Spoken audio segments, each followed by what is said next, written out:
Hi there, and welcome to Lesson 6.1, How to Design Your Health Manager. This interactive workshop lesson covers everything you need to know about your health manager, so it's time to get them out because we are going to go through them together. Now remember, this video goes a little fast, so if you haven't done so already, have the presentation notes as well as the operator's manual in front of you. The links are below the video. And be sure to watch the video all the way through for the first time, and then go back to the parts that you need more clarity on. After this lesson, you will have all of the tips and tools needed to make your health manager really work for you and your entire care team.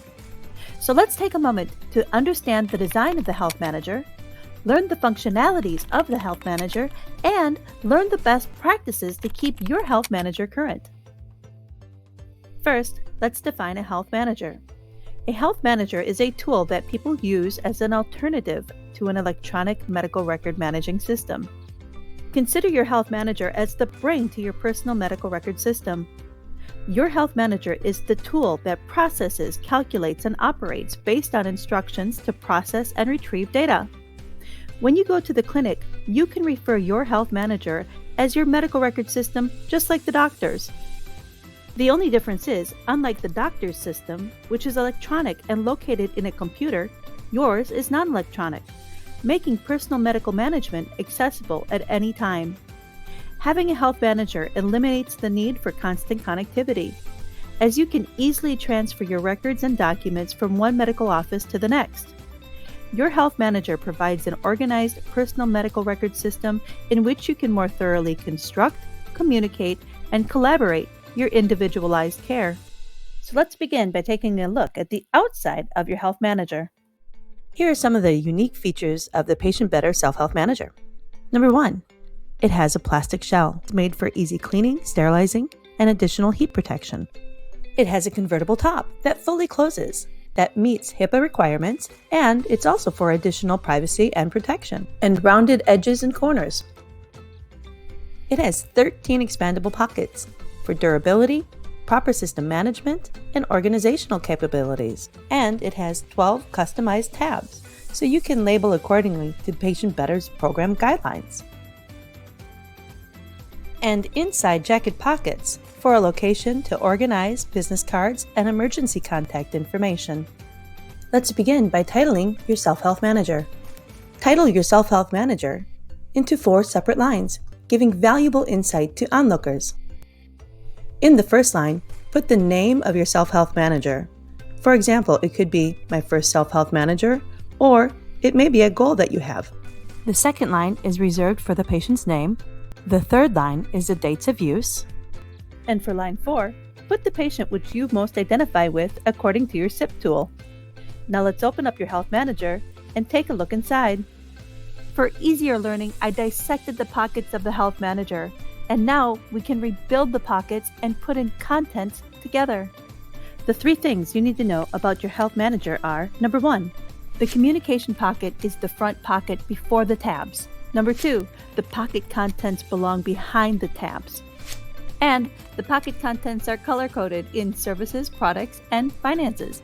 The communication pocket, or the front pocket, is there for you to put in anything about your health that you deem useful to help you become a better communicator. Some examples would be the paperwork from your office visit that needs to be sorted out later, current templates and your medical journal, any current treatment, therapy, or plans, as well as any provider-requested information. Now let's move on to the first tab labeled Date. Here, you can put in any information that's related to time, such as the calendar template, your personal calendar, or any current medical schedules. In tab 2, pocket number 3, labeled PCP, which is abbreviated for Primary Care Physician, you can include anything about your primary care or internal medicine providers that you visit on a regular basis and performs your annual examinations. If you have 2 or more regular doctors, it is customary to file additional doctor's information in the PCP pocket as well. Also, you can put other information such as previous treatments, any past notes, as well as lab work or previous diagnosis. For tab number 3, pocket 4, labeled SPC, which is abbreviated for specialty, you can put anything in this pocket that is reserved for the clinician that you see who treats you for a specific condition. For organizational purposes, be sure to note the doctor's specialty, such as internal medicine, rheumatology, or pain management, and the diagnosis that you have with the physician. You can put information such as previous treatment, past soap notes, as well as lab work or any other diagnosis from your specialist. Tab number 4, Pocket 5, labeled SURG, which is abbreviated for anything that pertains to surgery. This section is reserved for physician-recommended surgeries or procedures. Some pocket suggestions are your surgical template, any device ID cards, or your surgical center information. For Tab 5, Pocket 6, labeled STC, which is abbreviated for short-term care, this pocket is reserved for ancillary health services that last shorter than 3 months. Some pocket suggestions are any physical or occupational therapy, any previous diagnostic reports, or hospital stays. Tab 6, Pocket 7, labeled LTC, which is abbreviated for long-term care. This pocket is reserved for ancillary health services that last longer than 3 months. Some pocket content suggestions are long-term home care or home health care, assisted living information or lease agreement, any weight loss or diet program. For Tab 7, Pocket 8, which is labeled Meds and abbreviated for medication, you can put documents such as your medication tracker template, any prescriber medication or pharmacy details, as well as the package insert or adverse event contact information. For Tab 8, Pocket 9, labeled DME and abbreviated for durable medical equipment, this pocket is reserved for anything that's related to any equipment that you may have.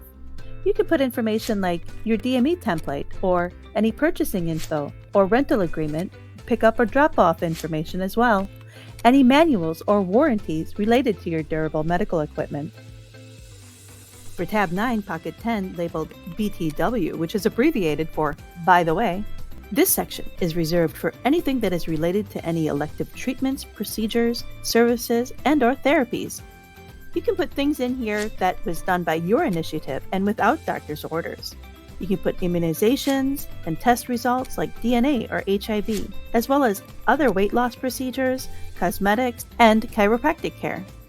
For Tab 10, Pocket 11, labeled P-Bills, which is abbreviated for pending bills, this section is reserved for the bills that still need your attention and have not been paid.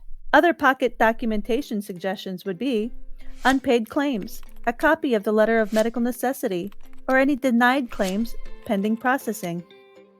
For Tab 11, Pocket 12, labeled A bills, which is abbreviated for approved bills, this section is reserved for any of the bills that have already been taken care of, such as paid-for bills, approved process and completed claims, as well as any current financial agreements.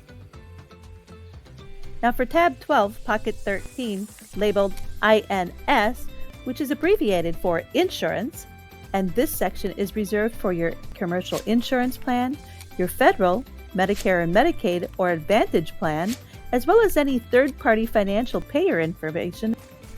And with that being said, this wraps up your Patient Better Learning program. And be sure to like, subscribe, share, or connect with me on YouTube, LinkedIn, Facebook, Instagram, Twitter, or Meetup to take your healthcare management know-how online or participate better in telemedicine. And once again, thank you for participating in my program and allowing me to teach you the necessary health management skills to be successful in today's medical landscape. Bye for now.